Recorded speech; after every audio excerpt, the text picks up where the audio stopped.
Hi team, hi everybody. Safe arrival in Atlanta, made it. I love the apartment, everything's good, always a relief. And I've also started work in the office, starting to meet all those teammates that we'll work very closely with and very hard with as we make this show. So to talk about what comes first work-wise, I think I've mentioned it's a 6-month job. So of that 6 months, about 3.5 months or 70 days will be our shoot itself. So I'll be making a 70-day schedule. That's what's budgeted. And the time leading up to that, the 2.5 months, is the window called prep. It is the creatively named stretch of time where we prepare for the shoot. And a lot goes into that, which I'll break down more as we go. But it's things like a lot of scouting to find all the locations that we're going to shoot the show in. A lot of meetings with departments to make sure the hair department and the director are on the same page with what they're thinking a certain, all the actors, the characters' hairstyles will be. Picture cars, meeting with picture cars. What cars do the director and writer have in mind for all of the characters, and what can picture car department find, and marrying all that up. And getting as granular as, in a props meeting, it can say that props is the department that handles many things, but among their to-do list is handling all the food that is seen on camera.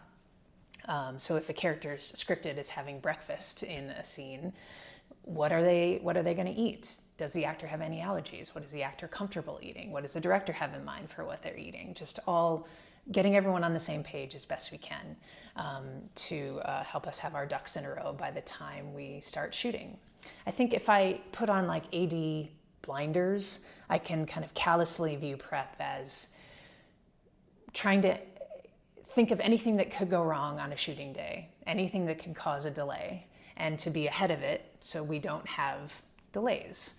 But a better way to view prep, I think, a more compassionate, team-oriented way, is to view it as the window of time in which we give every crew member the information and the time that they need to be able to do their jobs well, which helps us have a successful shoot, and just as importantly, helps us make the best show possible. So that's what prep is, big picture-wise. As far as my job goes, it is a lot of those meetings that we talked about, which I'll touch on as we get closer. It is making the schedule for prep as well, which isn't like the one where we're shooting. It's more of a day-to-day, what meetings will we have, when we'll go scouting, protecting time for Steph and the director of photography, for example, Zoe, to sit and do shot listing, just assessing the needs of everything that needs to happen right up until we start shooting, and prioritizing and planning and scheduling that window as well to help us get there.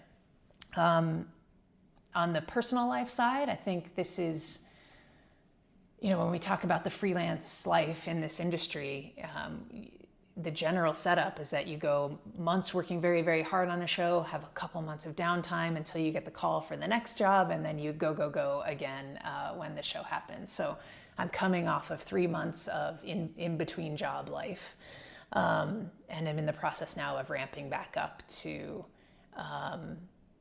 work mode, which is, in reality, giving about 90% of my waking hours to my job, which is said as fact, not as complaint.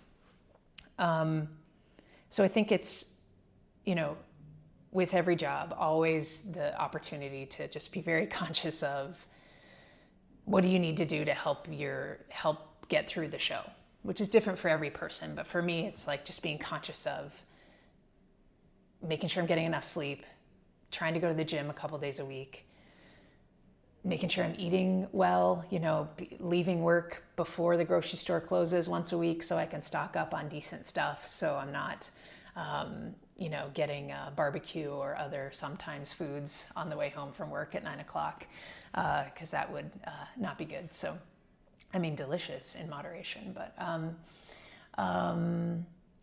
so I think it's just doing what you can to take care of yourself, to stay healthy. And also, I feel like overall that's the kind of thing that there'd be a word for in a different language. Another language probably has the perfect word for it, but just the feeling of taking care of yourself, the feeling of knowing that you're taking care of yourself also has a health benefit in a way. Also, you know, good time to touch on the introvert extrovertness of it all. I have held on to something I heard years ago, that you can define introvert and extrovert by how that person recharges in their downtime. And this is a window where I'm very aware of the introvertness of myself.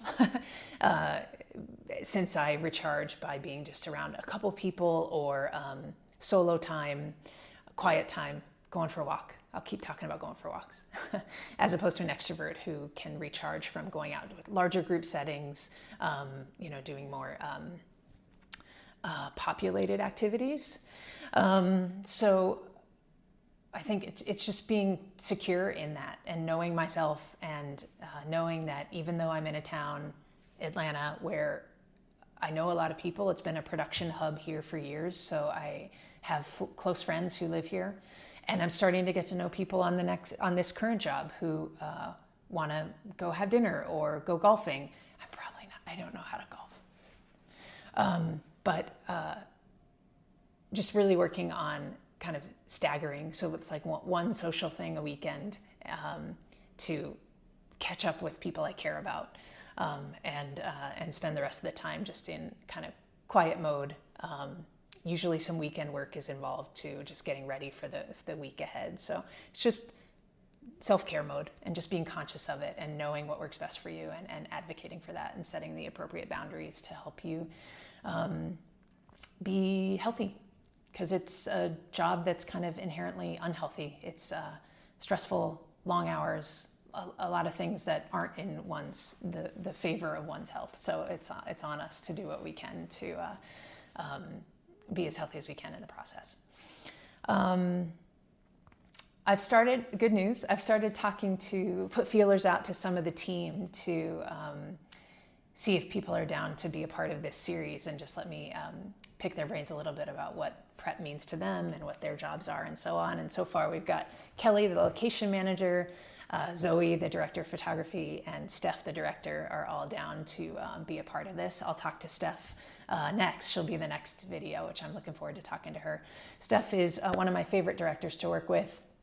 We did Watchmen, L Word, Duster, which I talked about in a previous video, and now this show together. I feel very lucky and grateful to be her first call to be her AD. She's such a hardworking person. She's so smart. She elevates every show she's a part of.